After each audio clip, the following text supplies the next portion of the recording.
sei se agora sim. Bom, agora está falando que está gravando mesmo. Bom, vamos lá. Então, a gente vai falar de prescrição de exercício e sem muita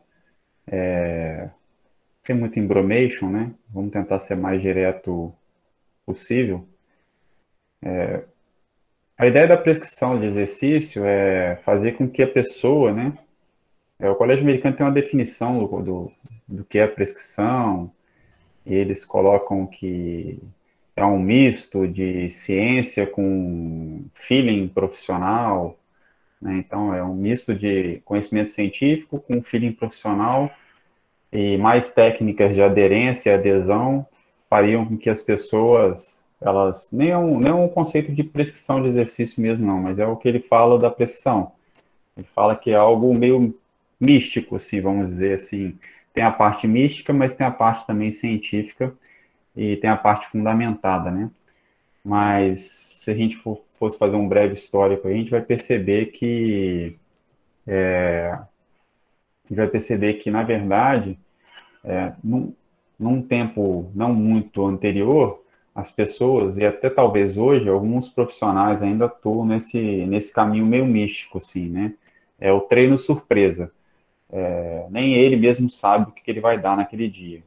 E aí, é muito comum você ver isso em academias e até mesmo algumas escolas direcionadas para alguma modalidade, natação e tal, são treinos meio surpresa. Não há um planejamento, não há uma programação.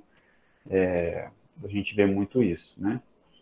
Bom, e aí a prescrição de exercício, ela seria baseada em princípios científicos, ou seja, eu estaria modulando uma carga para aquele indivíduo, se que fosse uma carga que permitiria ao corpo promover alterações agudas naquele momento, né? E essas alterações agudas, se elas fossem aplicadas de maneira repetitivas, elas provocariam adaptações crônicas. Para que haja algum tipo de adaptação crônica, vocês já viram em fisiologia do exercício, outras disciplinas e em cursos aí de final de semana, que é necessário ter uma dose de exercício ideal, né? E a literatura científica traz aí uma série de documentos ou consensos ou orientações do que é uma carga ou uma dose ideal de exercício em relação aos seus parâmetros, né? Bom, e aí isso tudo tem a ver com a prescrição de exercício, porque a prescrição de exercício, na verdade, você vai dosar a quantidade de vezes que a pessoa vai fazer por semana e vai dosar a intensidade e o volume que essa pessoa vai fazer de exercício físico, né? Então, pensar em prescrição de exercício é pensar nessas questões, né? Pensar no intervalo entre as séries ou entre as sessões de treino, pensar no volume de treino, no tempo de treino que a pessoa vai fazer e na intensidade que ela vai fazer. Então, baseado nessas questões, né? E eu estou levando em consideração que vocês já viram essas questões em treinamento esportivo ou outra disciplina que tratou mais especificamente desses tópicos, né? Que eu acabei de comentar, a gente vai falar de tópicos específicos da prescrição de exercício para o treino aeróbico, tá? Então, basicamente, a gente vai falar desses itens que estão aqui. Aí agora eu vou dar um zoom aqui, que essa telinha aqui, na verdade, é um slide que já está disponível para vocês aí no material. Como que eu faço para prescrever o exercício para as pessoas, né? Quais são os parâmetros que existem e que a gente pode utilizar como parâmetro para a prescrição? Bom, existe uma infinidade de parâmetros, mas os mais utilizados são esses que estão na tela aí.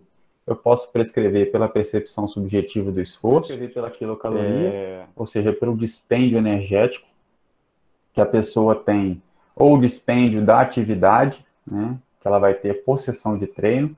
Então, existem recomendações aí por quilocaloria.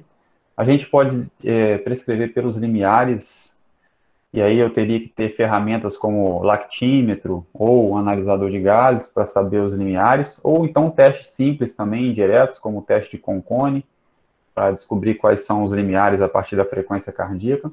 mas aí eu utilizaria a frequência cardíaca como um parâmetro. Eu posso prescrever com METs, a partir de METs, a partir de compêndios, listas de compêndios, e é o que a gente vai fazer aqui. A gente poderia prescrever a partir do VO2, a partir dos testes de potência aeróbia. Eu tenho o VO2 máximo e, a partir do VO2 máximo, eu consigo prescrever o exercício. E eu poderia prescrever pela frequência cardíaca, que é um método muito utilizado, né? Ganhou notoriedade, né? Porque os frequencímetros se tornaram populares, na verdade. Populares no sentido de as pessoas podem adquirir um frequencímetro, né? Às vezes elas não podem adquirir um Polar, que custa 3, 4 mil reais, dependendo do modelo, mas elas podem adquirir um Adidas, por exemplo, que custa menos, ou até mesmo aquele da AliExpress, ou eu tenho condição, as pessoas têm condição de comprar frequencímetros, se eles funcionam ou não, é uma outra história, que a gente tem que contar em outro momento.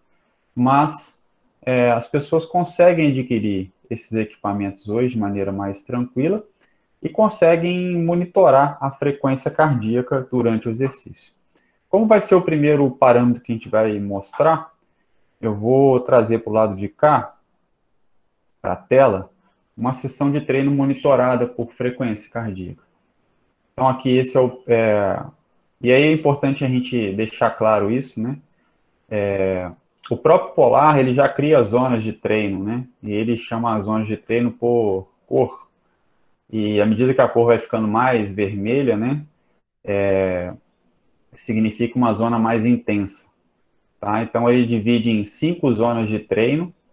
1, 2, 3, 4, 5 zonas de treino. E aí, para calcular essas frequências cardíacas aqui, a gente coloca a nossa frequência, nossa idade no relógio, e ele calcula as zonas de treinamento. Então, isso aqui foi uma sessão de treino dentro de casa, né, correndo dentro do apartamento. E aí tem as zonas de treinamento, e o Polar, ele, como a frequência cardíaca é algo oscilatório, né, geralmente, ainda mais correndo intermitentemente, como eu estava correndo ontem, é difícil de manter uma zona mais regular, né? Eu ainda consegui ficar 65% do tempo dentro da zona amarela, que é uma zona... eu não gosto de dar nome a essas zonas, não, mas a literatura dá aí. Zona anaeróbia, zona mista, zona de queima de gordura. Isso tudo, para mim, é uma balelice danada. Mas eu estou me referindo aí porque se a gente pega os livros, alguns livros trazem nome a essas zonas, tá? Eu prefiro tratar elas como zonas de intensidade e dar um nome teórico, como tem a tabela do Colégio Americano, que a gente vai passar para vocês aí, tá? Agora, o que queima, se é gordura, se é carboidrato, isso para mim é uma balelice danada e é venda de produto que não... igual a ivermectina, né? Bom, beleza? Então, a gente está aqui mostrando o monitoramento e mostrando as zonas de treinamento que as pessoas podem usar para monitorar a partir da frequência cardíaca. E aí, como é que funciona isso, né? Como é que seria esse cálculo matemático que envolve a zona de treinamento e o que envolve fisiologicamente esse tipo de prescrição? Temos alguns problemas para a frequência cardíaca. A frequência cardíaca é algo que pode ser facilmente sofrer algum tipo de interferência, né?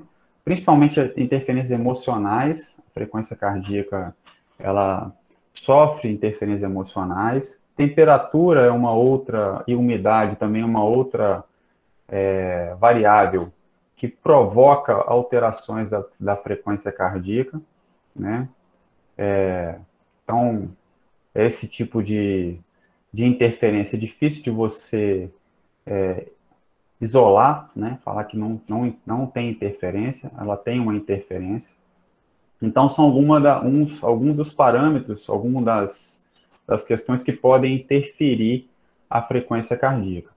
E aí, por isso, às vezes, algumas pessoas questionam o uso da frequência cardíaca como parâmetro de prescrição, porque ela tem uma oscilação e talvez seja por isso que existem as zonas de treinamento, não é uma frequência cardíaca propriamente estabelecida, uma única carga, né? Medicamentos também, né? Pessoas que tomam remédio de pressão arterial, por exemplo, beta-bloqueador, geralmente estão beta-bloqueadas, então a frequência tem uma resistência maior para subir, né, durante o esforço, e aí já não servem mais como parâmetro de prescrição. Então, por esses questionamentos, algumas pessoas não utilizam a frequência cardíaca e tem professores até que não gostam de falar da frequência cardíaca como parâmetro de prescrição por essa questão. Mas como é engraçado o tempo, né, a gente luta para ter um parâmetro e depois a gente desconsidera esse parâmetro porque existem alguns problemas com ele e a gente precisa de rever, né, o funcionamento de fato dessa modalidade aqui, ou esse parâmetro de prescrição. Bom, então voltando para cá, então existe essa possibilidade de frequência cardíaca máxima, ou frequência cardíaca de reserva. A gente tem que lembrar como que eu faço para descobrir a minha frequência cardíaca máxima. Para descobrir a minha frequência cardíaca máxima, eu tenho que utilizar um teste máximo, ou uma equação de predição. Tá? Então, só tem duas formas de eu descobrir minha frequência cardíaca máxima aí. Ou eu faço um teste máximo com a pessoa, um teste Bruce, e verifico qual que é a frequência cardíaca máxima, ou frequência cardíaca de pico da pessoa, ou utilizo uma equação de predição, tá? E aí, para a equação de predição, existem várias equações de predição, né? Se a gente for olhar, eu acho que até no próprio material de prescrição, eu não sei se eu coloquei, porque eu acho que até tirei. Não, deixei lá. Existe esse slide lá, ó. Eu vou copiar e colar ele aqui em cima, desse aqui. Então, existe aqui eu peguei de um livro de um professor meu da universidade, e ele estabelece essa quantidade de fórmulas de frequência cardíaca para predizer o VO2 máximo. E, em linhas gerais, as equações, elas têm um erro aproximado de 10 batimentos, tá? Então, elas erram 10 batimentos para cima, 10 batimentos para baixo. Esse é o erro médio, tá? O erro geral, né? De uma forma geral. Mas a gente tem que lembrar uma coisa quando a gente faz uma equação dessa. Por exemplo, essa equação aqui de baixo, ó, Branco, Viana e Lima, 2004, é de um amigo de faculdade, assim, ele publicou esse artigo e ele pegou corredores de rua. Corredores de rua. Na época que as corridas nem eram muito famosas como são, hoje virou um acontecimento, uma corrida de rua, né? As pessoas vão se encontrar, fica cheio, lotado. Essa época aqui ainda não existia esse glamour todo, não, para a corrida, né? Não existia essa valorização da atividade em si, vamos dizer assim. Então ele pegou corredores de rua, pessoas muito treinadas, tinham mais ou menos aí 5 a 10 anos de treinamento. E a gente sabe que pessoas treinadas, elas têm uma frequência cardíaca máxima menor do que a pessoa destreinada, né?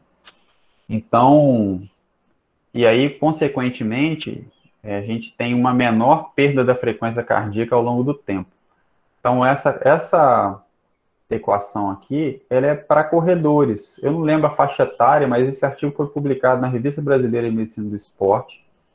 Quem quiser dar uma olhada, só digitar Frederico Branco ou Jefferson Viana, Revista Brasileira de Medicina do Esporte, 2004. Vocês podem ter acesso a esse artigo que deu origem a essa equação aqui. As demais equações são equações internacionais, né? Que algumas têm homem e mulher separadamente, outras são mais generalizadas. Mas todas elas predizem a frequência cardíaca máxima.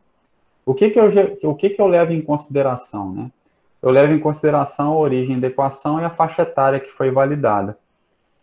Então, se dentro da equação do Tanaka é uma equação mais geral e inclui a faixa etária que eu estou trabalhando, provavelmente, e essa população, população geral, eu digo, é uma população que ela, de uma certa forma, ela mais se parece com a população geral, que é diferente, uma população de corredores, por exemplo, né? Uma população de corredores é diferente de uma população geral, né? São pessoas treinadas e, e não é isso que a gente vê na população de maneira geral. Então a gente tem que tentar utilizar a equação que mais se aproxima da, da sua população, da sua realidade. Muito se questiona a equação de Carnot, né? E aí até muitos, inclusive tem um texto no livro do próprio Roberts que ele fala que a equação de Carnot não é de Carnot, né? Tem um texto dele na revista, na Journal Apply, Journal Physical Exercise Online, né? Que ele fala sobre a equação de Carnot, fala da possível origem da equação de Carnot e fala inclusive que Carnot nem sabe que equação é dele. Se eu não estou totalmente equivocado. Mas esse texto está disponível num periódico chamado JEP Online. Né? Esse artigo foi escrito pelo Robson, que é um autor de um livro de fisiologia, em que ele questiona essa equação e questiona a origem da equação. Tá? Então, existe um questionamento da equação que basicamente eu não me recordo o qual que é o questionamento, mas eu acho que é o questionamento da origem. Então, quem quiser também ter mais alguma informações sobre a equação de Carnot, pode acessar esse site aqui que eu vou colocar no chat, CAP Online, que é uma revista canadense. Acho que é canadense mesmo, acho que é. Tá aí no site aí, ó. Tá no. Quem quiser acessar o arquivo, eu não lembro o ano direitinho, não, mas é um artigo bem antigo do Robertson. E aí vocês podem ter acesso. Mas vocês conseguem buscar na revista caso tenha interesse de ler sobre a equação de Carnot, tá? Então, eu posso predizer por essa equação aí, por uma dessas equações, ou por qualquer outra, né, desde que ela esteja mais associada ao seu grupo, ou a partir de um teste máximo. Então, eu já vi na prática, isso eu já vi na prática, pessoas com 40 anos ou pessoas com 30 anos chegando a 205 batimentos por minuto. Eu já vi pessoas nesse nível de... Uma pessoa tem 35 anos, chega a 205 batimentos, e eu já vi pessoas com 20 anos chegando a 180 batimentos. Então, essa relação às vezes nem sempre é tão precisa, né? Mas quando eu não tenho o teste máximo ou não posso realizar o teste máximo, eu posso utilizar uma equação dessa. Então, a pessoa utilizando Tanaka, lá, 208, ficou bem grande isso aqui. Vou diminuir um bocado aqui, peraí. É que eu estava pegando aqui uma que eu deixei um recado para vocês de manhã. 208, ó, 208 menos 0,70 vezes a idade. A idade está aqui, ó. 130, 183, eu vou arredondar, 184 BPM. Então, essa pessoa de 35 anos, por Tanaka, ela teria uma frequência cardíaca de 184. E essa pessoa aqui de 20 anos, por Tanaka, eu vou fazer diferente para não ficar... Vou arrastar a forma para baixo, 194. Então, a gente vê que nem sempre essa equação ela vai estar batendo, né, com a realidade, mas é um parâmetro que eu tenho caso eu não saiba de fato qual que é a frequência cardíaca máxima dessa pessoa, tá? Então, baseado nesse parâmetro máximo, que é nesse aqui que é o real, né? Um tratado real, que teoricamente é o real. Essa pessoa que chegou a 205 batimentos, que aqui é a idade, 180, é por onde nós vamos começar a prescrever o exercício para essa pessoa. Então, eu vou tentar indicar para ela qual seria a dose de exercício que eu teria que passar para ela promover a alteração aguda e, consequentemente, ao longo do tempo, a adaptação crônica, que é o esperado para todo mundo que faz atividade física, né? A gente quer que a pessoa melhore. A gente quer que ela melhore a condição cardiorrespiratória, a gente quer que ela diminua o tecido adiposo, a gente quer que ela aumente a massa muscular, a gente quer que ela melhore a condição de flexibilidade, e aí a gente vai tentar, só que aqui a gente falando de questão aeróbia, a gente está falando da condição da aptidão aeróbia mesmo, geral, né?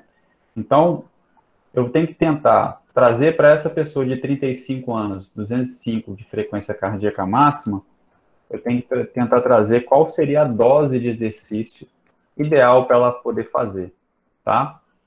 E aí, quando a gente vai para essa questão, existe uma tabela do Colégio Americano, muito antiga até por sinal, não é nova. Acho que a primeira publicação dessa tabela é de 94, se eu não me engano, das primeiras publicações do Colégio Americano. E ele traz para a gente aqui uma zona de intensidade, baseado na frequência cardíaca máxima, baseado na frequência cardíaca de reserva e baseado no VO2 máximo ou até mesmo na escala de Borg. Então, o Herbert, esse livro do Colégio Americano são guias de prescrição de consenso, tá? Principalmente sobre a dosagem, né? A dosagem de exercício inicial que você deve dar para a pessoa, né? E eu acho que nesse momento, assim, que é o momento mais empírico da nossa profissão, porque por mais que haja ciência, né, existe também um feedback do aluno. Nem todo mundo tem o mesmo comportamento com a mesma carga. E dependendo do tipo de instrumento que você usa, por exemplo, eu uso Imaginar esse cara de 35 anos aí. Eu não fiz teste máximo com ele. Eu fiz um teste, uma equação. Vamos imaginar que aquele erro todo tivesse atribuído ali 10 batimentos, né? 10 a 15 batimentos que eu estava errando. Ele chegou a 180 no teste dele, na equação, e no teste real dele, em teoria, ele chegaria a 205. Eu estaria sempre prescrevendo abaixo do que ele pode fazer de fato, né? Então, aí que vem a grande questão, né? Às vezes a gente está apontando com o instrumento para um lado, mas na prática, né, se a pessoa tem um entendimento do que é o exercício de fato, ele está dizendo para você que a atividade não está moderada, está muito leve. Não sei se já aconteceu com vocês, eu não vou falar no campo de trabalho, que vocês ainda não estão trabalhando, vocês são estagiários, né, provavelmente, né? Mas é provável que no campo de estágio já possa ter acontecido. Às vezes você prescreve uma carga para uma pessoa e espera que aquela carga seja um percentual da intensidade, por exemplo. Mas aí o aluno te reporta, não, está muito fácil, está muito leve, está muito tranquilo. Na musculação é muito comum você ver esse tipo de situação, né? Às vezes você faz um teste de carga e tal, e o cara fala que está leve, ou ele tá... Então, assim, o entendimento dele é leve, né? Mas está muito pesado, aí tem alguns indicativos que você vê, né? Alguns sinais, né? Então, o cara está tentando fazer uma carga, mas não consegue, está com dificuldade de fazer um movimento limpo, um movimento fluido, né? Então, são alguns indicativos que algo está errado ali, e aí essa é a função nossa de acompanhamento, né? Mas o consenso, ele é baseado nesses textos aí, que estão até aqui, né? Esse slide que está aí, na tela para vocês, é um slide tirado de uma tabela do Colégio Americano. Por isso tem até o símbolo aqui, não tem a fonte, né? Mas eu posso colocar depois a fonte para você, eu esqueci de colocar a fonte aí. Mas é do livro do Colégio Americano. E é uma tabela muito antiga deles, de classificação da intensidade. Então, em termos de guia, né, os guias são esses guias aí, mais conhecidos. O Colégio Americano, tem da canadense, tem alguns guias britânicos, né, que falam sobre... Mas eles não são muito específicos, tá, Herbert? Eles sempre falam assim, olha, a pessoa tem que fazer de 150 minutos a 300 minutos por semana, de intensidade moderada a vigorosa. Esses são os indicativos, né, para a saúde. Mas a gente sabe muito bem que, às vezes, nem sempre o indivíduo está apto a fazer uma atividade moderada. Às vezes ele vai começar por leve, até mesmo para, tipo, tirar a ferrugem, vamos dizer assim, entre aspas, né? Às vezes a pessoa está muito tempo parada, a gente tem que tomar um pouco de cuidado com esses inícios abruptos, né? Ou esses inícios retiradas de... Eu gosto muito da fisioterapia, da profissão, né? Já que eu sei que você é fisioterapeuta, e às vezes eu fico vendo, assim, já acompanhei algumas sessões de fisioterapia de pessoas mais velhas, né? E o cuidado com a carga, né? E o cuidado, assim, de cargas bem leves, às vezes só o cargo do próprio corpo, para a pessoa melhorar a propriocepção, melhorar a condição motora mesmo, básica do movimento, para depois iniciar uma carga, né? Por exemplo, um treino de força. E às vezes a gente já entra socando carga, o cara fazendo todo torto, todo tremendo, não consegue nem executar o movimento direito, e a gente manda o cara respirar ainda por cima. Então, às vezes, a pessoa não tem nem consciência corporal, e a gente está querendo socar a botina no cara porque a gente quer dar resultado para ele, etc. Então, isso vale para o treino aeróbio também, né? Como eu corro às vezes na praia, eu fico vendo algumas sessões de funcional e tal, e vejo pessoas passando muita dificuldade para fazer alguns tipos de exercício na areia, e eu vou dizer que, assim, não dá para julgar porque eu não fiz a avaliação da pessoa, né? Mas a gente vê a pessoa passando, assim, aparentemente uma condição dolorosa, né? E aí, se está sendo doloroso, a chance de adesão e aderência, dependendo do perfil psicológico, é bem pequena. Tá? Então, basicamente é isso, Herbert. Então, baseado nessa frequência cardíaca máxima aqui do indivíduo, e olhando para os níveis de intensidade aqui, eu vou traçar qual seria, dentro da frequência cardíaca máxima, os parâmetros que atendam a essa prescrição aqui. Então, o que o colégio americano fala? Ele fala, olha, muito leve, uma carga muito leve, seria abaixo de 50%, menor que 57% da frequência cardíaca. Mas não sou eu que estou falando, não. Isso é o colégio americano que está falando, tá? Então, isso aqui é um guia, o Herbert. Ó, leve, está entre 57% e 63%. Moderada. O que é uma carga moderada? 64% a 76%. Com a carga vigorosa, entre 77% e 95%. Uma carga muito vigorosa, maior que 95%. E uma carga máxima seria a carga 100%. Né?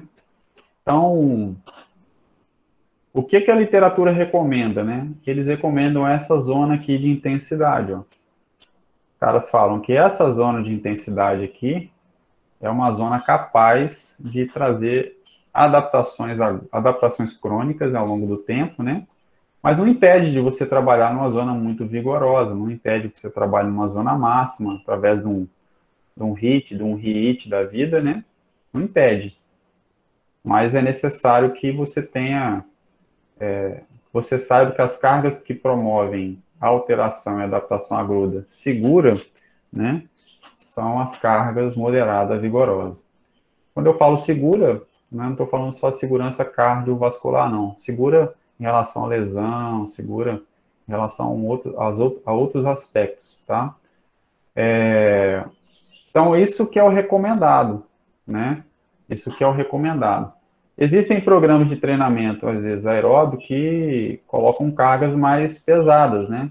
A gente sabe disso, né? Então, às vezes, treinos intervalados, treinos intermitentes, etc., que trabalham com cargas mais pesadas, tá? Como que eu faria o cálculo para achar essa zona de treino aqui? Aí eu vou trazer esse númerozinho para cá, separadamente, só para poder ficar mais fácil. Mas antes eu vou só fazer um negócio aqui para não ficar aparecendo aquele número gigante. Eu vou fazer assim que aí fica melhor. Pronto. 57% aqui, né?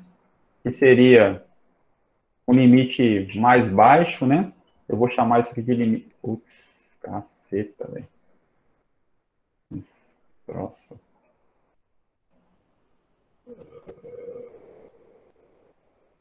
Pronto. Aqui eu vou chamar de limite inferior. Limite inferior. E aqui eu vou chamar de limite superior. Tá? Isso aqui, na verdade, na literatura, alguns professores chamam isso de zona de treinamento. Zona de treino, né? Eu vou mesclar aqui para escrever aqui. Zona de treino. Tá? Então, basicamente, se eu for pegar alguns professores, alguns livros, né? Eles chamam isso de zona de treino, a maioria deles. Então, aqui seria, na zona leve, seria 57% a 63%. Na zona moderada, seria de 64% a 76%. Na zona vigorosa, 77% a 95%. E na zona vigorosa, seria 95% a 100%. Tá?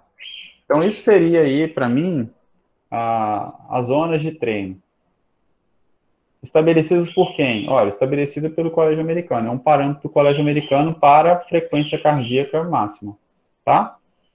Bom, e como é que eu faço então? Aí é matemática simples, não tem muito segredo.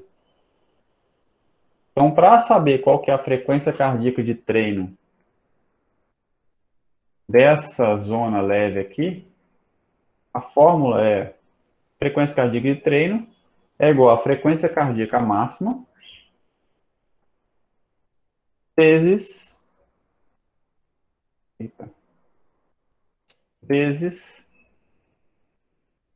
o percentual de intensidade que eu quero para essa zona. Qual que é o percentual de intensidade dessa zona? 57%. Então, é a mesma coisa que eu colocar esse percentual aqui. Tá? Aonde está a minha frequência cardíaca máxima? Está aqui em cima, ó.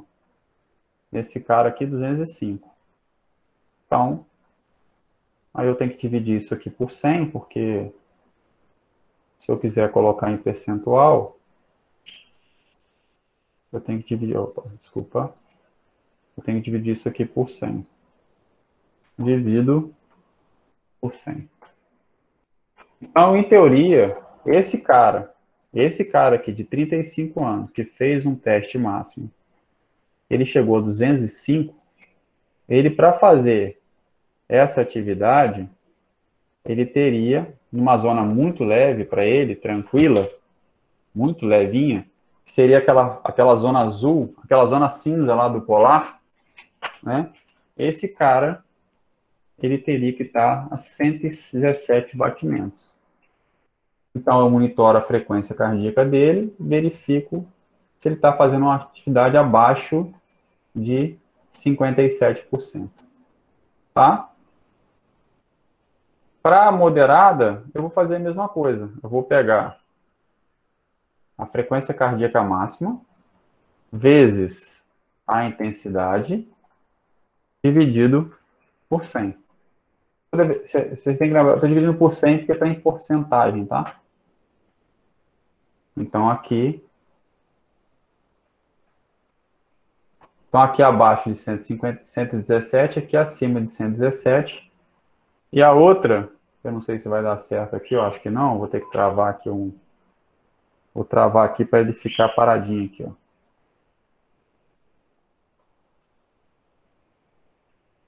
Travei. Agora eu vou passar para cá para fazer o de 63, ó. Então, eu sei que esse indivíduo aqui, né, ele está numa zona leve, ele teria que estar entre 117 a 129 batimentos por minuto. Tá? Se eu quiser fazer o de baixo, aí é a mesma coisa. 131, aí eu só vou arrastando, né? 156. Então, se eu quiser uma atividade moderada para esse cara, ele vai fazer 131 a 156 batimentos por minuto. Então, eu estou começando a dosar uma intensidade para ele baseado num teste de frequência, num teste máximo que ele fez comigo. E aí eu tenho as condições da atividade. Beleza? Então, aqui estaria para mim, né, se eu tivesse montando um programa de treinamento para esse indivíduo, eu teria estabelecido aqui para ele qual que é a quantidade de exercício e qual que é a intensidade do exercício que esse rapaz tem que fazer. Se eu quiser que ele trabalhe em qualquer uma das zonas desse aqui, estabelecido pela frequência cardíaca máxima. Ok? Tranquilo, gente? Sim ou não? Sim, professor, tranquilo. Tranquilo? Aí qual que é o questionamento aqui, né? Existem alguns questionamentos aqui que surgem, né? Aquela questão da frequência cardíaca, a questão da equação de predição. E aí, com o passar do tempo, os caras falam assim, ó, a frequência tem influência de um monte de variável e tal, e a gente não está levando em consideração o quanto que a pessoa é treinada. E aí eles começaram a falar da prescrição pela frequência cardíaca de reserva. Aí o que seria a prescrição da frequência cardíaca de reserva? A frequência cardíaca de reserva, ela leva em consideração, em teoria, a reserva cronotrópica que esse indivíduo tem, ou seja, qual que é a quantidade de treinamento que esse cara tem. Porque ela leva em consideração uma frequência cardíaca chamada frequência cardíaca de repouso. E uma das condições que a gente tem de adaptação ao exercício, né, ou seja, de melhora quando eu sou treinado, em geral, as pessoas treinadas, elas têm uma frequência cardíaca de repouso menor do que uma pessoa destreinada, tá? Então, eu vou voltar para aquele gráficozinho da Polar, e vou colocar aqui,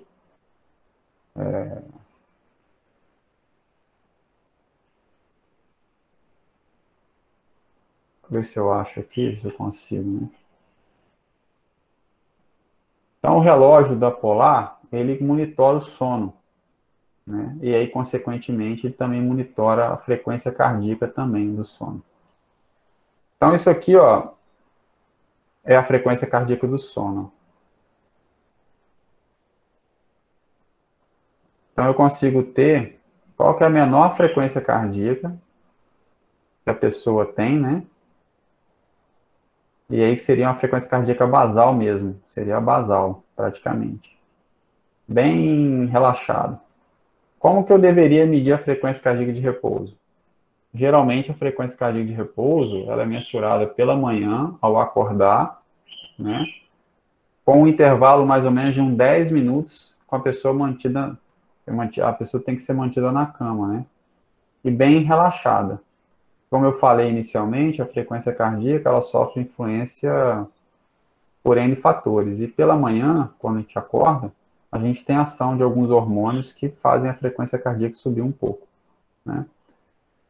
Então, se eu tenho condição de ficar deitado por um período, eu peço meu aluno para ficar deitado por um período, peço ele para fazer a contagem da frequência cardíaca através da palpação ou através de um monitor de frequência cardíaca. O ideal é que essa frequência cardíaca seja monitorada durante 3 dias e faça a média, essa frequência cardíaca de repouso, e aí eu tenho a condição de calcular a frequência cardíaca de reserva, tá? Então, aqui é a frequência cardíaca normal. Frequência cardíaca.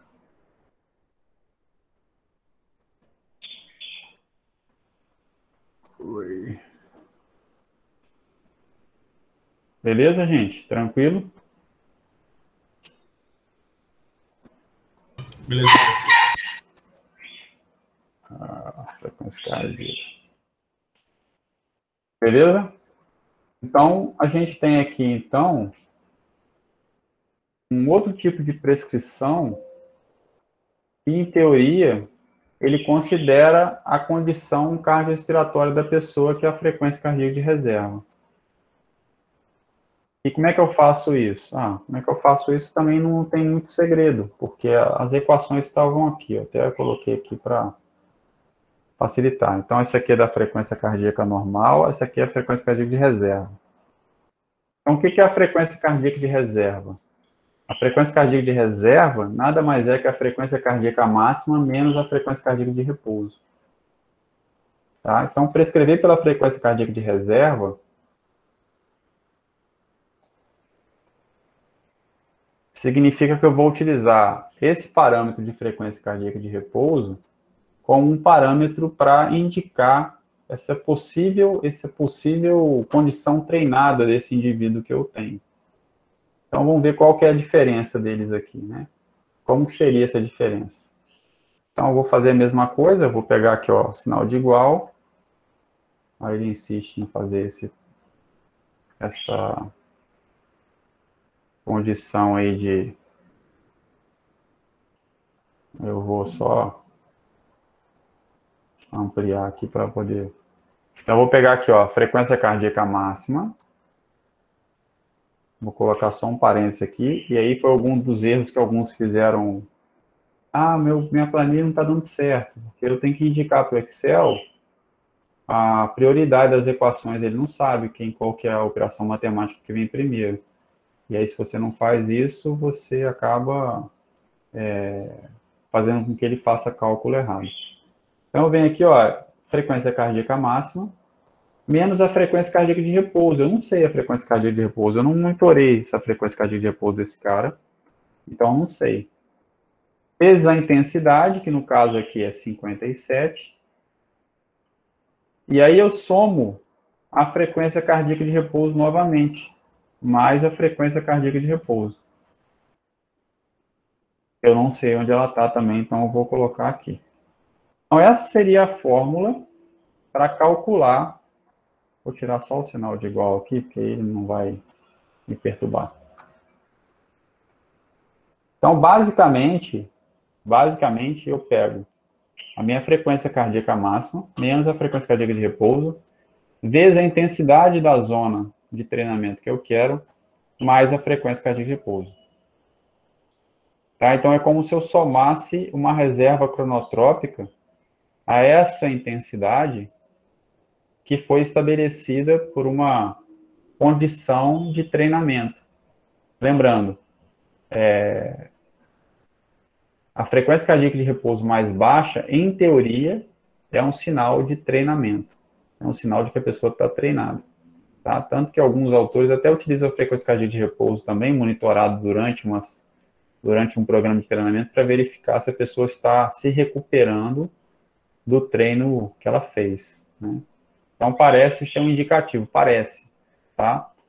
Bom, então qual seria a frequência cardíaca de repouso desse cara? Vamos imaginar que essa frequência cardíaca fosse 47 batimentos. Então, eu vou botar aqui o sinal de igual agora para poder fazer a continha. Menos a frequência cardíaca de repouso que está aqui, mais a frequência cardíaca de repouso que está aqui também. Ele deu alguma coisa aqui que aqui não deve estar aumentando. Será que está aumentando? Tá. É aqui que está errado.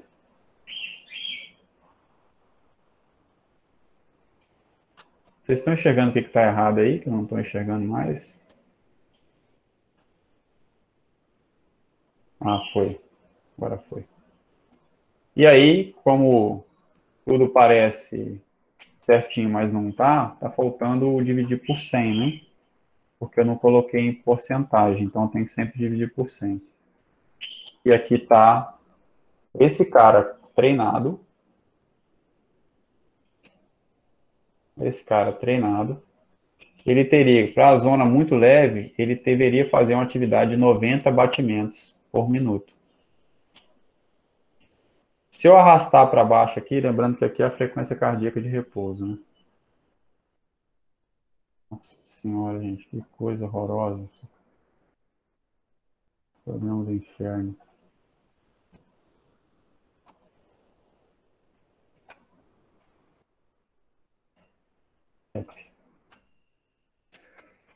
Beleza? Então aqui agora eu vou só travar aqui as células para poder arrastar. Aí eu consigo arrastar.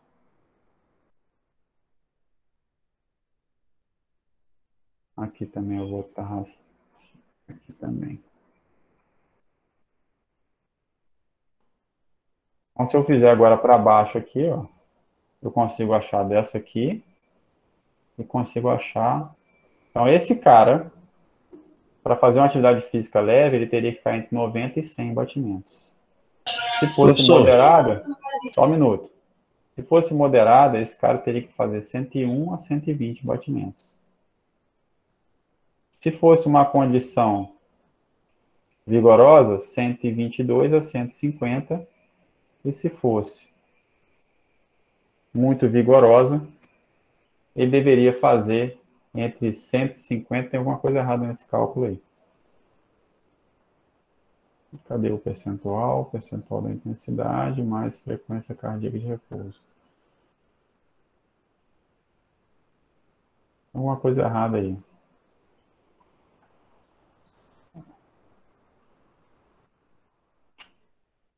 Ah, Herbert, fala aí. Enquanto isso, eu vou olhando aqui que o que é possível estar errado nessa conta aqui. nesse caso aí não seria melhor já botar o percentual já em porcentagem, não? 0, Poderia colocar né? aqui, ó, não tem problema nenhum. A única coisa que vai fazer aqui é tirar, não tem diferença. A outra coisa que eu quero perguntar é o seguinte: nesse caso, Tirar aqui esse ponto aí, fica melhor. a frequência de treinamento ela vai ser sempre mais alta um pouco do que aquela frequência se você analisar só a frequência cardíaca máxima, né? Se Aí, fala de aplicar novo. direto. Eu tô fazendo. Deixa eu terminar aqui, que aí você fala, porque eu não consigo. Tranquilo. Eu não sou dupla tarefa ainda não. Você já é dupla tarefa, não? Rapaz, fazendo mal, mas a gente tenta, Ah, né? tá. Ainda bem que você falou isso. Porque fazer bem é foda. 2 tarefas, 3 tarefas. A gente tem. Eu, pelo menos, eu não consigo, não. Ultimamente. Eu, quando era mais jovem, tipo da sua idade assim, eu achava que eu podia também. Agora eu Da vejo que minha, não. da minha idade, aí, Agora. gostei, viu? Eu gostei. Ai, ai. Aqui, ó, deixa eu tirar o 100, que aí fica melhor. Agora deu certo. Era o 100 que estava na posição incorreta mesmo. Agora foi.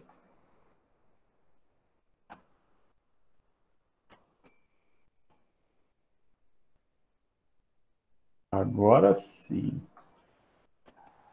Ela estava muito mal. Então, só tirar as casas decimais aqui para ficar numa posição melhor. Então, esse seria a prescrição pela frequência cardíaca de reserva de uma pessoa que tem 205 batimentos e a frequência cardíaca de repouso de 47. Então, esse cara, para fazer uma atividade muito leve, ele teria que estar 137 batimentos. Né? E moderada, de 148 a 197. Então, a gente percebe que tem uma alteração bem pronunciada na zona moderada, mas à medida que isso vai ficando mais intenso, a gente já percebe que o máximo é bem próximo do que já estava, já com alteração de 2 batimentos. Mas a gente percebe uma alteração aqui de 20 batimentos para uma zona leve, muito leve, e numa zona leve também 20 batimentos, quase 20 batimentos, aí é 20 batimentos na verdade, para a zona leve. E para a zona moderada em torno de quase 10 batimentos. Né? Então, se eu for brincar aqui, esse mesmo cara com a frequência cardíaca de 60, altera bastante a frequência cardíaca aqui de zona de intensidade para ele. Então, voltar para 47 é o que estava. Então, a gente tem que ficar atento a essa possibilidade, que é uma possibilidade de prescrição de exercício pela frequência cardíaca de reserva. Em teoria, em termos de, assim, qual que seria mais adequada, né? Pela frequência cardíaca de reserva, a gente teria essa possibilidade de trazer, em teoria, a condição física desse indivíduo, né? O quanto que esse indivíduo já é treinado, né, na verdade. Tá? Fala, ô Herbert, agora eu posso te escutar. Então, professor, nesse caso aí do cálculo levando pela frequência cardíaca de treinamento, ela vai ficar um valor um pouco mais alto, no caso, não é isso? Ela tá alta, né? Mais alta do que a frequência cardíaca normal, né? Puramente, né? Isso. Isso daí vai, no caso, vai chegar naquela condição que o senhor falou de assim, de você estar subestimando, não, então vou trabalhar com exatamente. valores mais altos. Não, assim, não é porque eu vou trabalhar com valores mais altos, não. É porque eu carrego na frequência cardíaca de repouso, em teoria, que esse cara é mais treinado.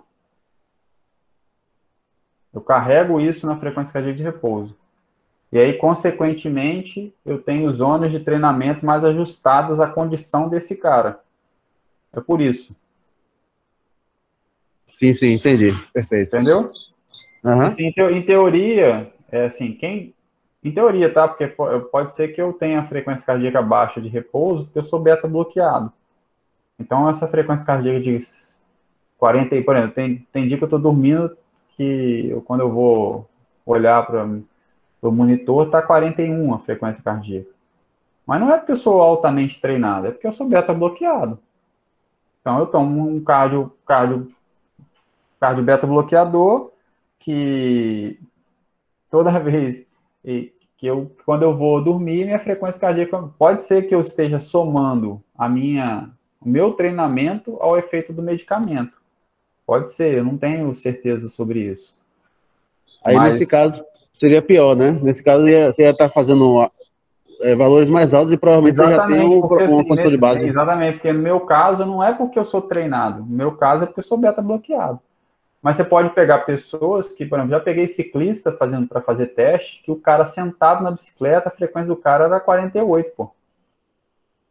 Para fazer teste. O cara olhar para o cara, você tá tranquilo? Não, tô de boa, essa é a minha frequência mesmo. Então, o cara é treinadaço, muito treinado mesmo, e para ele porque para a maioria das pessoas acontece isso de fato, a pessoa treina, né? Se ela estiver totalmente relaxada realmente, não tiver sob nenhuma influência de estresse muito severa, a pessoa vai ter uma resposta de frequência cardíaca mais baixa para quem é treinado. Mas nem sempre as pessoas, elas têm lá os outliers, né? Tem pessoas que treinam e a frequência cardíaca máxima, a frequência de repouso não cai, né? Ou ela cai menos, né? Tem uma menor redução. Então, o que se espera é que a pessoa treinada, ela tem uma frequência cardíaca de repouso menor. É o que se espera, na maioria dos casos. Mas eu posso ter pessoas treinadas que a frequência cardíaca não desce tanto. Então, esse tipo de prescrição, ela atende também algumas pessoas, mas não atende todas, né? Que é a grande questão. Não vai atender todo mundo, né? Tem algumas pessoas que vão continuar não tendo essa sensibilidade ao método, porque elas não carregam com elas essa relação aí de treinamento, frequência cardíaca de repouso menor. Tá? Professor? Diz aí. Outra coisa é o seguinte, a questão da monitorização hoje já melhorou bastante, assim, a tecnologia já facilita bastante, assim, esses relógios que às vezes o treinador ele está em outro lugar, pode estar até em outro país e pela internet ele tem acesso ao treino, aos resultados ali, as variáveis fisiológicas e tudo mais. Isso é verdade. Mas, por outro lado, assim, não é uma coisa que já esteja assim, acessível à maioria das pessoas. Não está acessível ainda, não é tão popular, tá entendendo? Não é? Então, assim, vamos dizer assim, em termos práticos, por exemplo, não é muito viável você ficar interrompendo o treino para verificar a frequência cardíaca, tá entendendo? Os testes ou a prescrição que é baseada em repetição máxima, em casos tanto de treino anaeróbio quanto aeróbio, o senhor não acha que assim elas são mais práticas, não? Você está falando de treino, você está falando de repetição máxima como? De treino de força? Pode ser de força, mas também poderia não ser, né? Não pode fazer, tipo assim, porque de certa forma, quando você faz o teste ergométrico, no caso, principalmente, de certa forma é como se você tivesse ali um quantitativo que correspondesse a uma repetição máxima, tá entendendo? Sim. Não é verdade? Não existe uma relação entre... Uma repetição máxima, você fala, mas não é uma repetição máxima aeróbia, né? Não é uma repetição... vamos dizer, uma quantidade que chegou ali no máximo, vamos dizer assim. Seria a frequência. Você poderia também aí essa quantidade, essa quantidade que chegou no máximo de exercício ali, aí corresponde a uma variável fisiológica X, que seria, no caso, a frequência, né? Exatamente. Então, por exemplo, assim, se eu fosse fazer uma prescrição hoje, seria mais interessante eu trabalhar com esse conceito assim, de avaliar a variável fisiológica, no caso, a frequência alvo, ou ir, né, no caso, ou fazer um trabalho com base assim, não, existe o máximo dele, em termos assim, de volume, é isso. Então, isso eu vou trabalhar em cima. Me fala como que você fez isso. Vamos dar um exemplo aqui, se eu estivesse treinando natação, usando a natação para fazer esse trabalho aeróbio, né? Então, vamos dizer que no teste, aquele indivíduo conseguiu nadar 1.000 metros num certo tempo, vamos dizer. Aí você está falando de tempo, né? Aí você tem o parâmetro do tempo. Né? O tempo seria o tempo e também a distância, né? Seria a distância pelo tempo, no caso aí, né? Sim. Aí vamos dizer que ele conseguiu nadar 1.000 metros, aí o limite dele foi 1.000 metros. Então vamos dizer que isso aí fosse uma repetição, 1.000 metros, 1 quilômetro é uma repetição máxima para ele, tá entendendo? Em determinado tempo. Aí eu poderia fazer uma prescrição baseado... Então eu vou trabalhar com, vamos dizer, 70% disso daí, diluído. É possível fazer... porque existe isso... eu não sei se você escutou quando... talvez você estivesse caminhando aí na moto, né? Mas lá no início eu falei assim, esses aqui são os principais parâmetros. Mas eu posso prescrever pela velocidade de treino, velocidade máxima aeróbia. Existem outros parâmetros de prescrição também. Então, a velocidade, por exemplo, que você está propondo aí, né? Você está propondo fazer uma prescrição pela velocidade.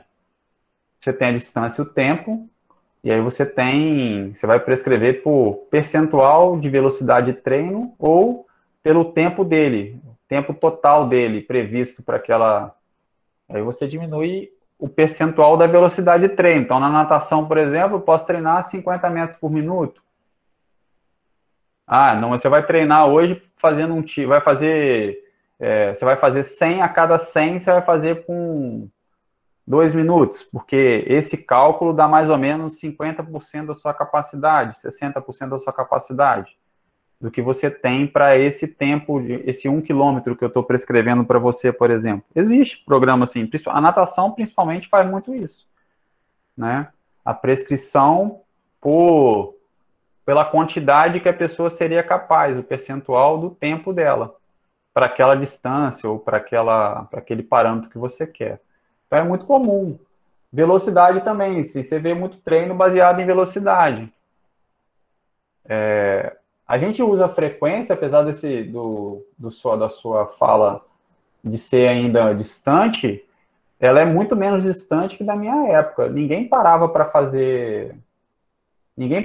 ficar controlando frequência cardíaca durante o treino, né? Geralmente essa frequência cardíaca ela era monitorada no final, assim, no dedômetro, né? Vamos dizer assim. Mas com o advento da frequência cardíaca, dos monitores, né? Hoje bom, pelo menos é o que eu vejo na rua, assim, as pessoas, ou pessoas correndo na praia, né? Muita gente tem já seu aparelhinho lá, né?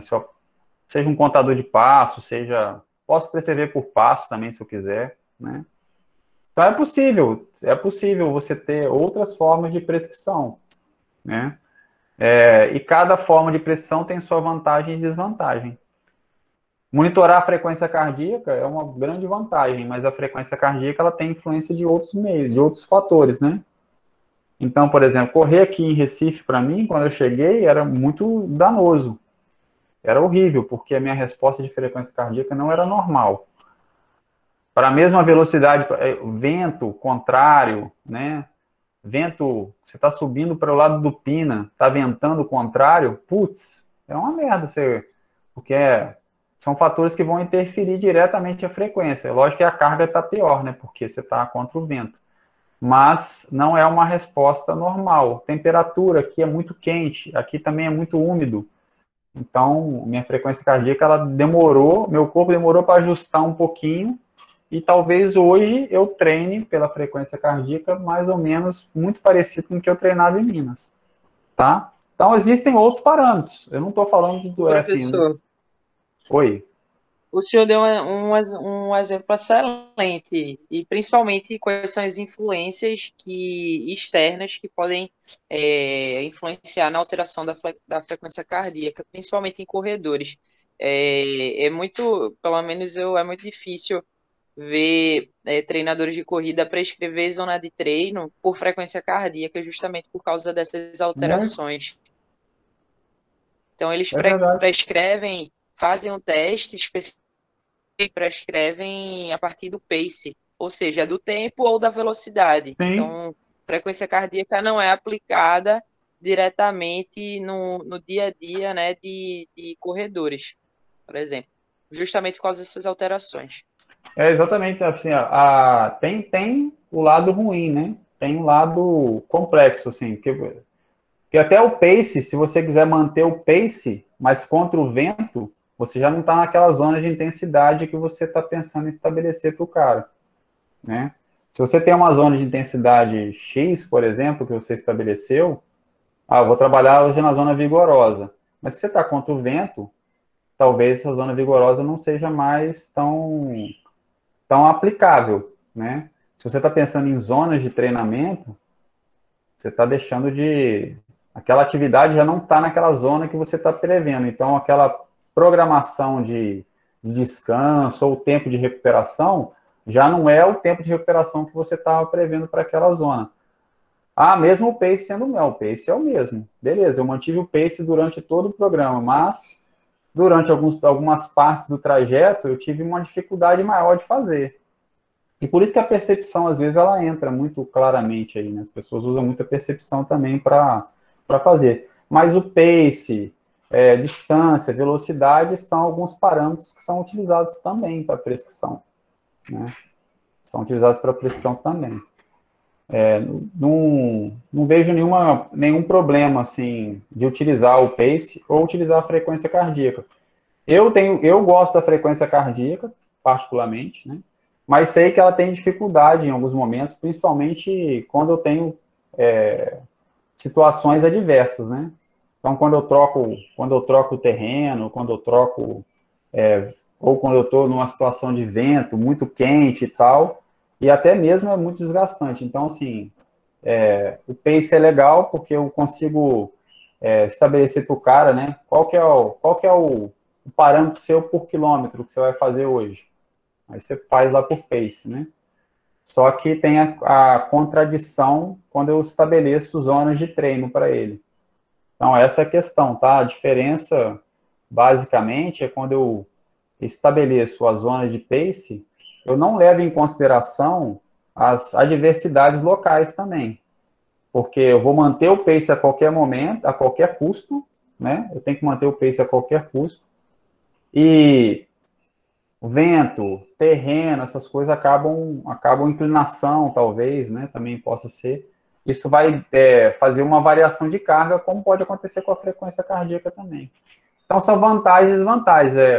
A gente tem que ver o que mais se adequa à nossa realidade, né? Se eu não tenho um frequencímetro, como o Ebert falou, difícil de ter acesso e tal, eu não consigo monitorar, não tenho condição de comprar, você vai utilizar alternativas que são mais em conta, né?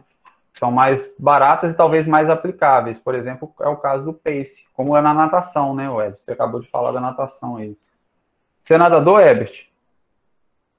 Professor, eu não sou um bom nadador, não, mas eu sei nadar e já estava treinando natação aí na UFPE. Aqui em Caruaru eu tenho procurado um local, mas assim, o volume de trabalho tá atrapalhando um pouco. Isso aí é ruim, né? O volume de trabalho atrapalha, é uma desgraça. Mas eu concordo com vocês, existem outros parâmetros. Um dos parâmetros interessantes aí de aplicação seria o pace. Só que aqui, assim, como eu estou usando o colégio americano, né, como referência, e aí a gente não tem essa possibilidade de classificação. Eu estou fazendo uma prescrição baseada na classificação da intensidade, né? Eu sei também que dá para classificar a intensidade por pace, né? Até porque você tem as zonas, você pode estabelecer zonas de treinamentos por pace.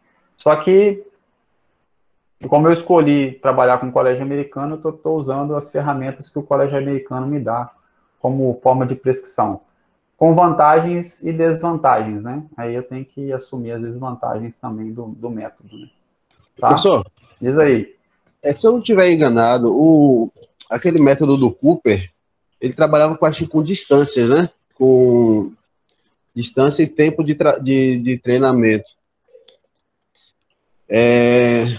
Nesse caso, tipo assim, de uma forma geral, assim, eu acho que quando você fala pace, fala da distância alcançada, tudo isso são formas de você mensurar uma carga, talvez, né? Tipo assim, uma coisa é você correr 1 quilômetro, outra coisa é você correr 10 quilômetros, então são cargas diferentes, né?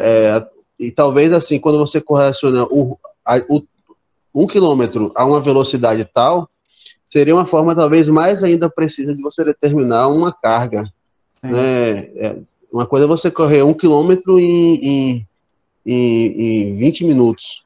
Outra coisa é você correr 1 quilômetro em 4 minutos. Em 4 minutos, né? Com certeza. Então, porque isso aí é a relação do volume e intensidade, né? 1 quilômetro, 10 quilômetros é volume. Agora, o tempo que você faz cada um desses, aí é a intensidade do treino. Isso, exato. Aí, assim, talvez eu acho que essas prescrições que são focadas, assim, na carga, que vai envolver o volume e a intensidade, seja mais fácil de você trabalhar nesse planejamento delas, tá entendendo? Porque, assim, você pode ver qual é a capacidade daquele indivíduo e, de repente, determinar assim, um treino baseado naquela capacidade. Sim, então, isso é o que o pessoal geralmente faz, né, na prática, né? Às vezes a pessoa estabelece lá, o cara ele fez um teste com o cara, ele fez um treino que a velocidade de treino dele deu, vamos imaginar aí, velocidade máxima dele, aeróbia, deu 17 km, por exemplo, por hora. Você vai correr a 10 km por hora, e aí se você tem a velocidade de 10 km por hora, você consegue fazer o quê? Você consegue achar o pace dele, né? Então, para uma distância tal, você vai fazer então 1 quilômetro, você vai fazer a 10 km por hora, você vai fazer o seu quilômetro a 5h30, 6 minutos o quilômetro. Não, é menos um pouquinho, é 5 minutos o quilômetro, se for 10 km por hora. Então, você consegue estabelecer essa relação. Por que eu estabeleci isso? Porque eu acho que é 80% a 70% a capacidade máxima dele. Então, eu estabeleci a velocidade de treino dele a partir partir de um teste que ele fez e calculei que 70% do máximo para aquela intensidade seria um pace de 10 km por hora. Então, você também tem condição de fazer esse tipo de Geralmente controle. é feito o teste de 1 quilômetro, né? Então, aí tem teste de 1 quilômetro, tem teste de 3.600, né? Então, existem outras possibilidades, sempre vai haver possibilidades. O que eu estou trazendo aqui é a possibilidade de treinar, e eu vou dizer para vocês, assim, na prática, eu já usei quase todas as práticas possíveis, assim, de prescrever, né? Mas eu sou muito adepto à frequência cardíaca e o VO2 para prescrição. E quando eu batia com os paces, né, quando eu batia com percentual de velocidade, etc., batia bem, né? Lógico que tem as variações, são variações normais. Mas eu, particularmente, eu gostava muito de trabalhar nessa perspectiva, mas nada impede, e nada, vamos dizer assim, o que vale é o que eu estou falando, não. O que vale é o que é mais aplicável para você, que você acha que é mais confortável, né? Então, nada impede de você fazer o teste de 1 quilômetro e estabelecer qual que é o melhor pace para o cara e estabelecer por pace, ou estabelecer pela velocidade, né? Então, agora, lembre-se que vocês também têm, eu tenho tempo, tem a distância e tem a velocidade. Aí você tem que calcular em metros por minuto lá a distância e tentar estabelecer esse ritmo de corrida, né? Até para quem corre, né? É bem interessante trabalhar com ritmo de corrida, porque depois, quando o cara vai fazer uma prova, vai competir, brincar, alguma coisa assim, você pode estabelecer, o cara já está mais acostumado com essa nomenclatura. Vamos fazer 5 minutos por quilômetro, 5 minutos por quilômetro e tal. O cara já está mais adaptado a esse tipo de sensação, né, de percepção, do que, de repente, eu falar com ele, olha, você vai treinar a 42 ml por quilo por minuto, né? Isso aí, realmente, ele não vai entender. Tanto que a gente tem condição de converter o VO2 em velocidade de prova, né? Se eu quiser, né? Então, seriam outras possibilidades de prescrição. Fala, Herbert. No caso aí da prescrição pela frequência, eu acho que provavelmente uma das vantagens seja a questão da segurança para o participante, né? Assim, acho que dá uma certa segurança, vamos dizer, porque o cara pode chegar no máximo dele pelo volume, como eu estava falando, mas a um custo muito alto, uma frequência muito que seja ruim para ele. Talvez, assim, se você for fazer um exercício com necessidade de monitorização maior, um grupo especial, talvez seja mais seguro, né? Como o senhor está falando, que o senhor prefere. Assim, eu penso assim, Herbert, todas as fórmulas, elas são possíveis de serem aplicadas e a gente pode aplicar, não vejo nenhum problema nisso. E não acho que seja tão complicado de ser feito, não é verdade, né? Mas eu estou falando assim, quando eu estou treinando, se eu estabeleci lá, olha, se existe um parâmetro, né? Eu vou trabalhar de moderada a vigorosa, esse é o parâmetro que eu estou fazendo. Meu treino hoje, minha periodização, meu microciclo, estabelece que eu tenho que trabalhar numa carga moderada.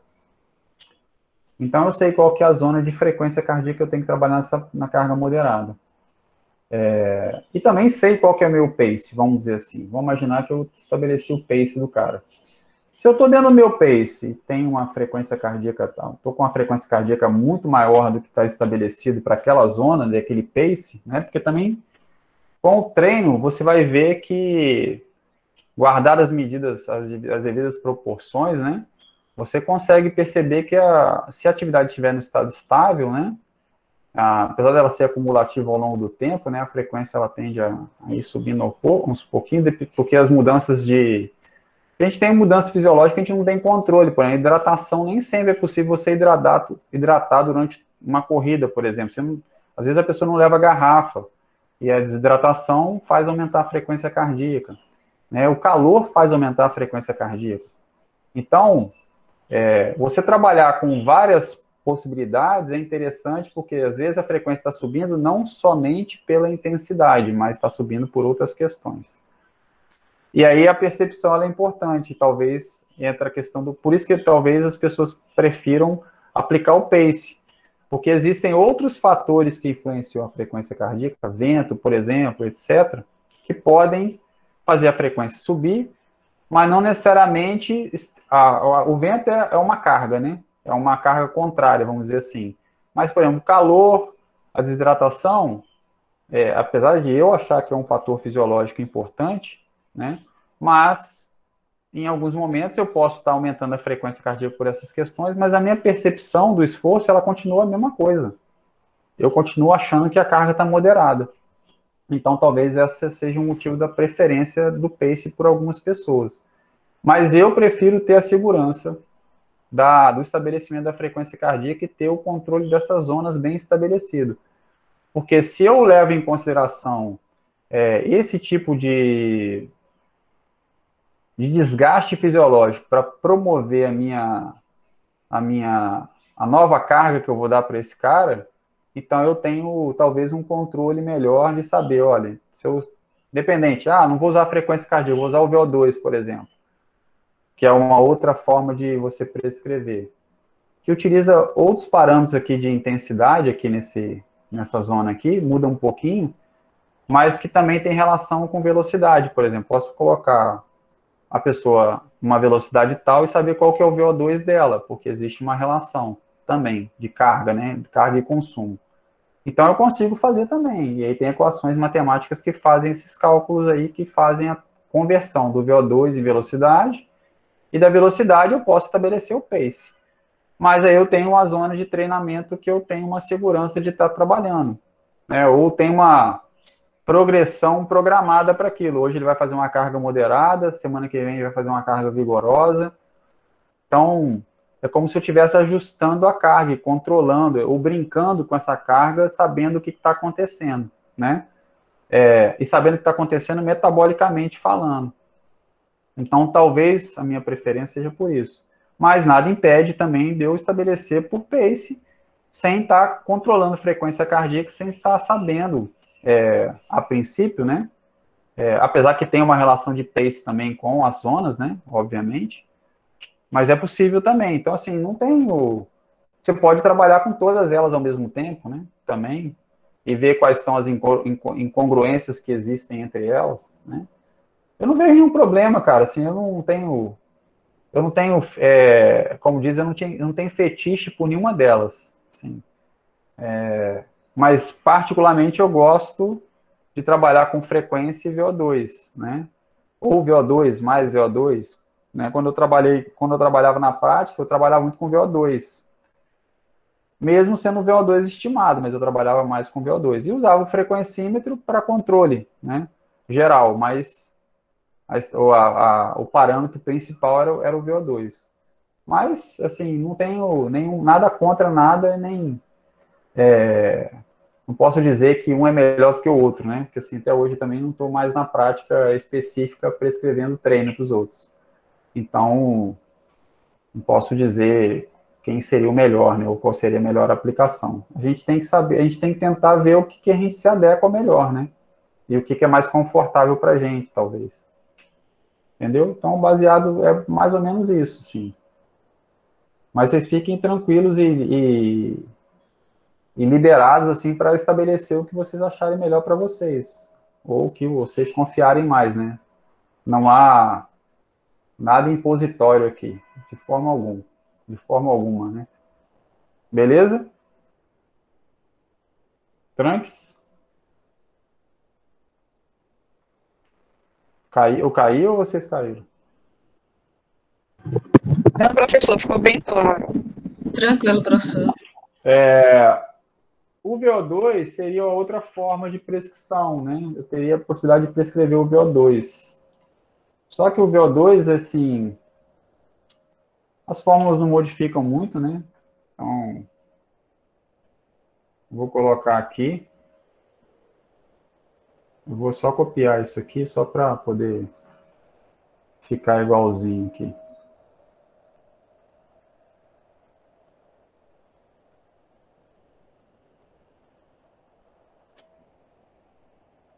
Ok. Então, o VO2 seria uma outra forma de prescrição da parte do VO2 máximo, e vocês teriam aí a possibilidade de encontrar o VO2 a partir do teste, né? O teste cardiorrespiratório, da aptidão aeróbia. Opa. A questão do VO2 é a monitoração, né, professor? Como é que ele vai estar monitorando isso Eu vou durante o mostrar para treino? vocês agora aqui como é que faz. Aí talvez eu consiga convencer vocês que vocês podem usar. Vou tentar, tá, Jéssica? Se eu não te convencer, não tem problema não, mas eu vou te mostrar aqui como é que você pode fazer, tá bom? Tranquilo. Vai imaginar uma situação... Eita, caceta, o que tá fazendo essa porra?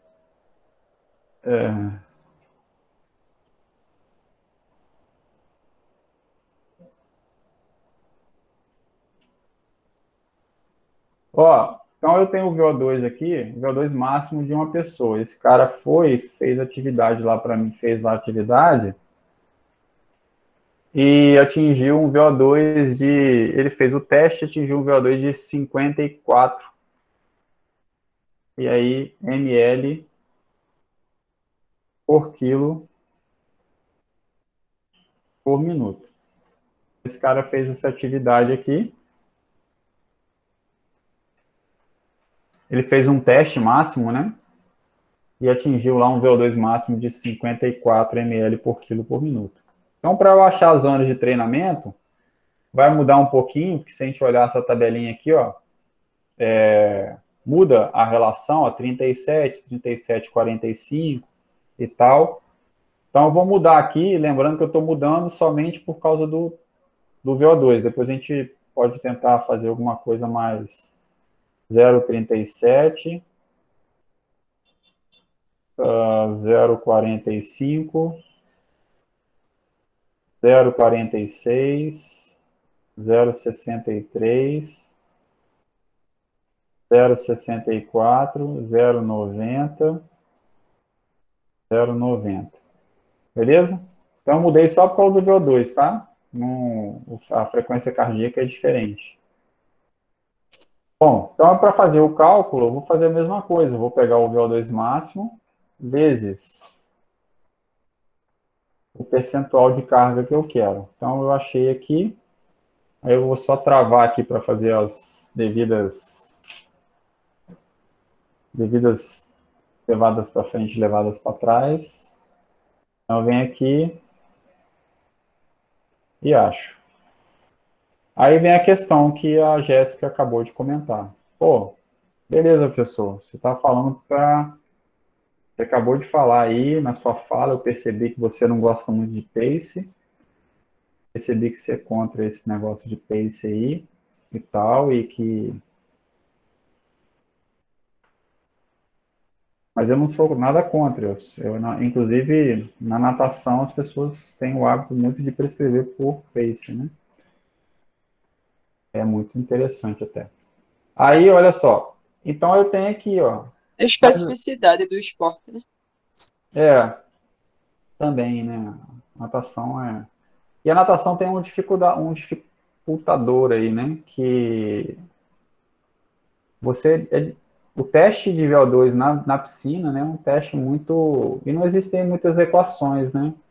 Eu, particularmente, assim, eu nunca vi uma equação de VO2 de nadador em piscina, né? Então, eles trabalham muito com limiar também, né? Para quem faz, tem uns testes de limiar em natação e tal, é bem diferente, assim, a perspectiva. Então, olha só, eu tenho o VO2 aqui, e aí que está o problema. Como é que eu vou falar para o cara, olha, hoje a gente vai fazer um treino de 24 a 34 ml por quilo por minuto. Então, esse tipo de treino aqui, esse tipo de carga, né? Professor, eu não sei se é só para mim, mas está cortando bastante a sua fala. Está cortando? Será que é a minha internet hoje que tá ruim? Não, aqui tá bem limpo. Tá. Então deve ser Tá a limpo minha, aqui. valeu. Tá tranquilo para mim também. Tá. Então, olha só. Então, aqui a gente tem, então, o exemplo, né, do VO2. E como é que eu faço, então, para... Porque como é que eu vou falar para o aluno, olha, você vai fazer 24 ml por quilo por minuto? Aí o cara vai falar, beleza, o que é isso, né? O que significa isso? Então, o que os caras fizeram, né? Quando eu falo os caras, né, é modo de falar, mas o colégio americano, como ele trabalha com essa questão da prescrição, né, baseado nessas questões de zona, etc., ele criou equações matemáticas que vão converter o VO2 em velocidade de treino, em velocidade na esteira, em velocidade na rua. Aí você vai escolher qual que seria o melhor caminho para você. Eu posso também converter o VO2 em carga na bicicleta, em watts, né? Quando eu estou fazendo a esteira na minha academia lá, eu faço a bicicleta na minha academia, eu tenho a possibilidade de controlar a carga da bicicleta por watts, né? E aí os caras criaram essa equação aqui, ó, que eu vou colocar aí para vocês, que está no slide, inclusive. No slide de aula aí. Eles criaram essa equação. Essa equação aqui é uma equação que você tem. Na verdade, ela foi criada, né? Para descobrir o VO2 a partir da velocidade. Então, por exemplo, se você tem a velocidade do cara em metros por minuto, você tem condição de calcular, em teoria, o VO2 dele naquela carga. Compreendem, então, a relação? Mas eu posso fazer a questão inversa, porque a gente aprendeu na escola que o V aqui... Caceta, esse negócio tá chato, hein? Mudei muita célula aqui. Mas a gente sabe também aqui que se eu mudar a ordem aqui, né? Colocar o V sozinho, isolar o V. E trazer esse 3 para cá subtraindo, menos 3,5, né? Então, no caso, é VO2 menos 3,5 dividido, isso tudo aqui dividido por 0,2. Então, se eu fizer uma brincadeira com a equação aqui, eu consigo também achar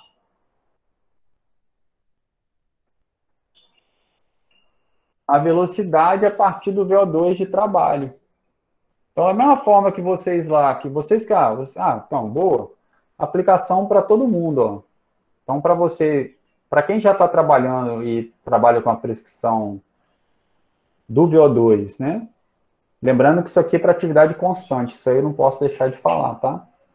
Atividades constantes. Se a atividade não for constante, essa fórmula não serve. Tá? Então, vamos imaginar, quem trabalha com pace, né? Se sabe lá qual que é quilômetros por hora, você pode converter em metros por minuto. Se você converte em metros por minuto, você consegue ter o VO2 teórico, ou seja, puta que pariu, cara. Consegue ter o VO2, o consumo de oxigênio daquela atividade daquele indivíduo, que você tem atividade em metros por minuto. Por outro lado, eu também posso ter o VO2, se eu tenho o VO2 da pessoa, eu posso calcular qual que é a velocidade dele. E é isso que eu vou fazer aqui, ó. Então aqui eu tenho o VO2, ó. Meu VO2 está aqui. Eu vou diminuir aqui um bocadinho para ele ficar menor. Eu tenho o VO2 aqui, né? Se eu tenho o VO2 aqui, eu posso, a partir daquela equação, achar a velocidade que esse cara vai fazer. Então, eu tenho o VO2, ó, é VO2 menos 3,5, é isso?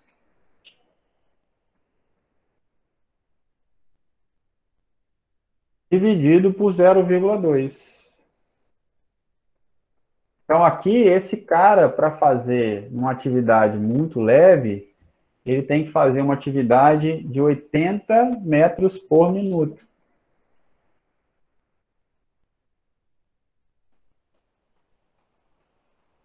Entenderam ou não?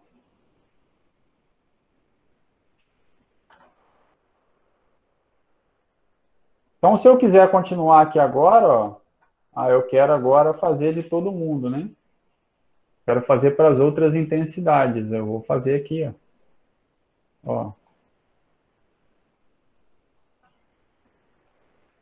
Então, eu sei que esse cara aqui, a intensidade moderada, ele tem que fazer uma atividade de 106 metros por minuto. E aqui ele tem que fazer uma atividade de 155 metros por minuto. Então, aqui eu também tenho o pace do cara para um VO2 correspondente a 70 e poucos por cento aqui, ó. Olha lá, 77%. Por isso que eu falei lá atrás que o pace tem relação com a carga também. E provavelmente quem trabalha com pace, né, ou trabalha com equações do colégio americano, ou trabalha com outras equações, né? Eu posso converter em quilômetros por hora isso aqui, ó, se eu quiser, né? Eu posso converter em quilômetros por hora.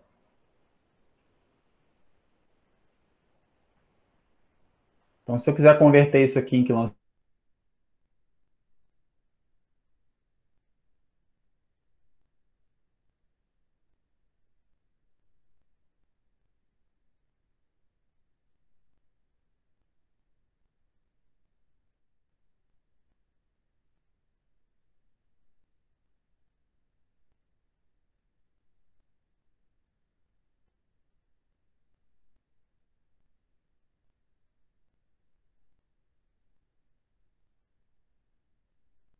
Professor?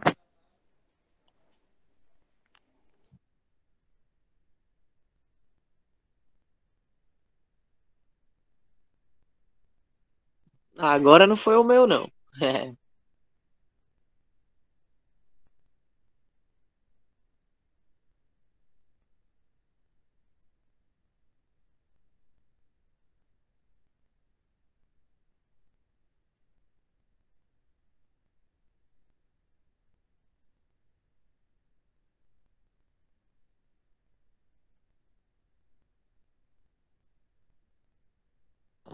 Olha pra Débora falando que largou.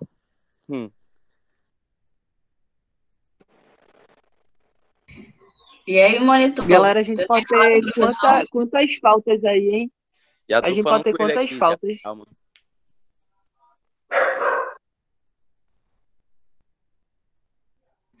Bicho, presencial era 6, agora eu não sei não.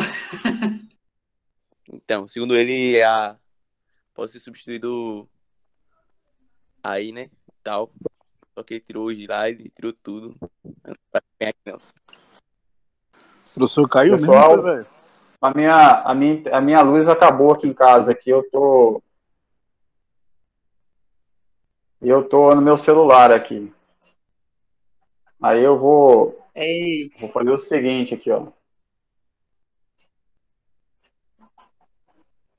Deixa eu... acabou a luz aqui, aí a internet física, né? Ela parou de transmitir, e aí eu fiquei a ver navios aí com vocês. Mas como eu sou uma pessoa que não desiste, nunca, eu vou fazer assim, ó. Opa, eu não quero me ver. Então, olha só, é só para a gente poder terminar aqui, para a gente poder tentar vender o VO2 máximo para vocês. É que eu estou querendo vender os equipamentos de VO2 no final da aula. E aí eu quero ver se vocês compram. Brincando, gente. Ó. Então, o que eu vou fazer agora, né? Eu posso converter esse VO2 em velocidade esteira. A gente viu aí, velocidade em quilômetro por hora. Ô, prof, Né? Diz aí. Tá tenta ruim? limpar a câmera do celular para ver se Ah, melhora. desculpa, deve estar...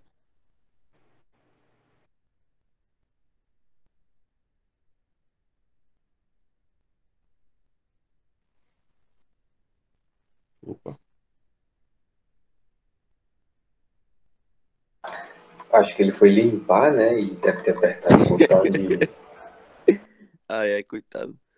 Vou ver se abro o PC aqui pra ver se tento.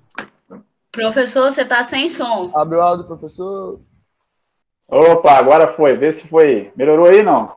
Agora Melhorou sim. Agora vai. agora. Melhorou a câmera, Amanda? Show de bola. Ah, então tá bom. Trocou de 4K câmera. agora, né? Agora sim. Troquei de câmera? Não, é a mesma câmera. Ó, então eu vou tentar segurar aqui, mas é difícil demais. Então aqui eu posso converter em quilômetros por hora, se eu quiser, né? Ou posso deixar metros por minuto também, que não tem problema nenhum, né? E aí eu posso ter as zonas de treinamento baseado nessa questão aqui, na possibilidade de ter o pace do cara também. Porque aqui eu posso falar com ele, olha, se ele vai fazer 106 metros por minuto, ele vai fazer 1 quilômetro quando? Em quantos minutos ele vai fazer 106 metros por minuto?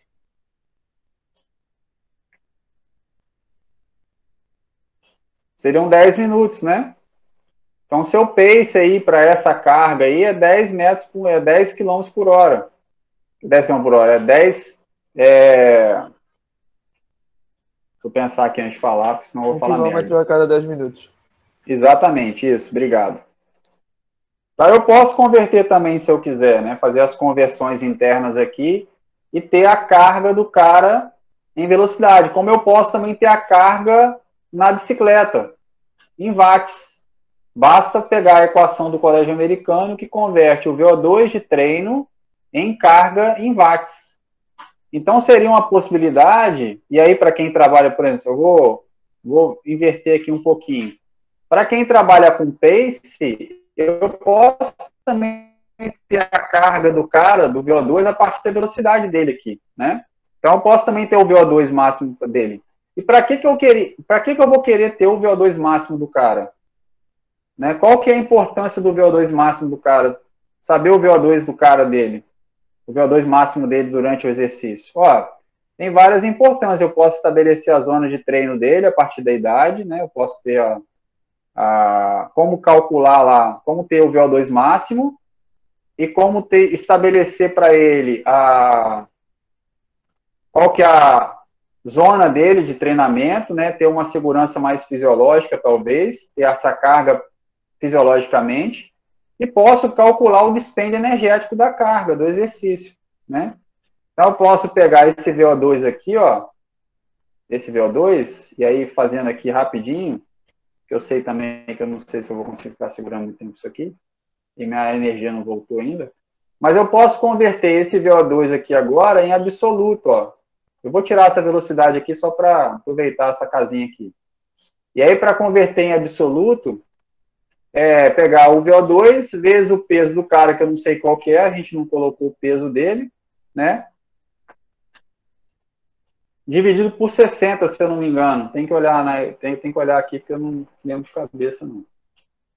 Como é que é converter absoluto em relativo? Me fala aí. Tá no slide de aula aí. Vê para mim aí, fazendo um favor. Vezes o peso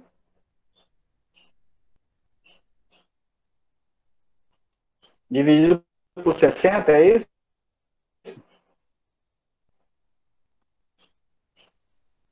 Confere alguém para mim aí, por favor. A gente inventa um peso para esse cara aí. Vou colocar 70. Vezes 1.000, vezes 1.000. Dividido por 1.000. É vezes o peso dividido por 1.000. Então, aqui eu tenho lá, em litros por minuto, ó. Em litros por minuto. Litros por minuto. Aqui é o VO2 absoluto dele.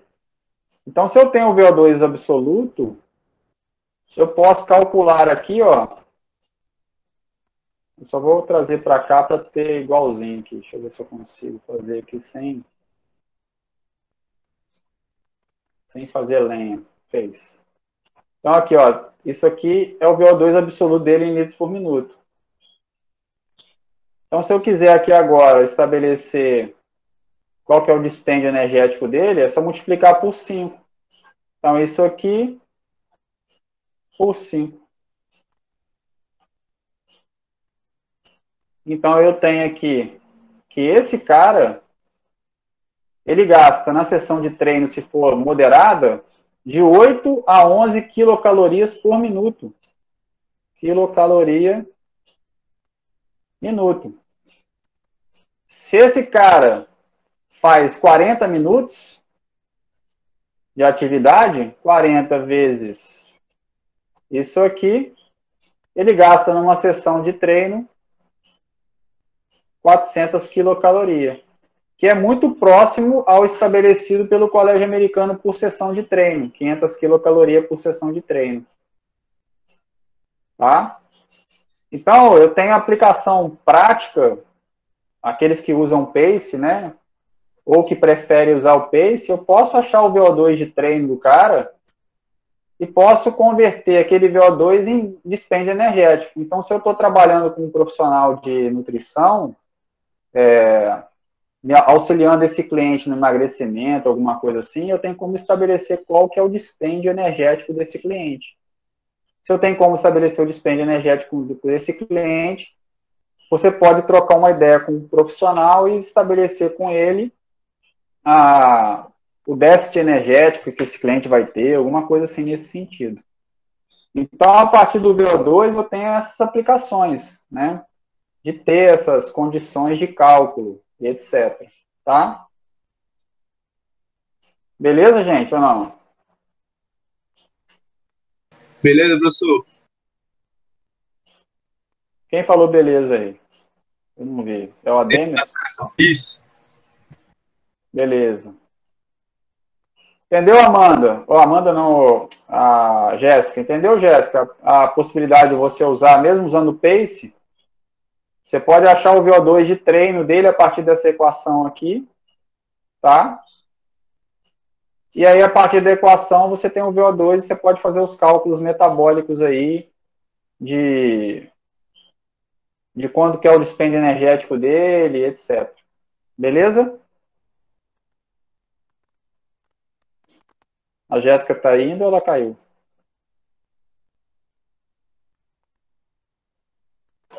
Ela caiu, professor. Caiu? A outra possibilidade, aí para a gente encerrar, a outra possibilidade seria por METs, né? O METs, para quem não se recorda, eu acho que todos se recordam aqui, o METs é o VO2 máximo dividido por 3,5, né? Então, se eu pegar aqui o VO2 aqui, ó, e dividir por 3,5, eu tenho o METs da atividade, né? Então, esse cara com VO2 de 54, ele, em teoria, ele teria que ter um METs de 6, 5,7. Meu coisa acabou. Deixa eu só chegar aqui. Opa. Ele teria um VO2 de 5,7 aqui, ó, até um VO2 de 13 aqui, ó, no máximo. Então, se eu tenho aqui, ó, aqui é o METs, né? METs. Aqui é o METs. Então, eu tenho que esse cara, ele faria uma atividade de 70%, 50%, moderada, vigorosa, entre 7,1 e 13 METs. Né? Qual que é a aplicação prática disso, né? Então, se eu quero saber se a atividade dele, qual atividade ele pode fazer, que é compatível com a carga fisiológica dele, existem umas tabelas que são essas tabelas aqui, ó, de compêndio, não sei, está lá no material de vocês, ó. Então, o cara pode fazer uma atividade de 8 METs, ó. Então, ele pode fazer, ó, 8,5, ele pode caminhar com a carga de 100 libras ou mais nas costas, ele pode correr a 5,2 milhas por hora. Então, a partir da condição fisiológica desse cara, né, desse METs aqui, eu tenho como, a partir de um compêndio, saber qual que atividade é compatível para ele em relação à zona moderada à vigorosa. Caso a pessoa tenha dúvida de saber o que vai fazer, qual atividade que ela quer fazer, né? Então, a gente tem condição de estabelecer aí, indiretamente, a atividade fisiológica mais compatível com o cara, a partir de uma tabela dessa de METs, tá? Então, aqui tem, ó, running cross country, 9 METs, running, training, pushing, e com cadeira de roda. Mais o que ele poderia fazer? Ele poderia fazer basquetebol na prática. Então, aqui a gente tem uma ideia, a partir desse compêndio aqui, eu tenho uma ideia do que esse cara poderia fazer compatível com o perfil dele fisiológico, né? Estou falando em termos de carga, tá, gente? Em termos de carga. Às vezes o perfil dele é compatível emocionalmente falando, psicologicamente falando, mas quando a gente olha a carga, o que a tarefa exige e o que o cara tem para oferecer, elas são incompatíveis, tá? Beleza, gente, ou não? Tranquilo? Tranquilo sim, professor. Tranquilo, professor. Então é isso, sim, eu vou só parar de gravar aqui, se eu conseguir, não sei como é que faz aqui nessa bodega do celular. Não vou conseguir, não. Então, basicamente, é isso que a gente ia falar.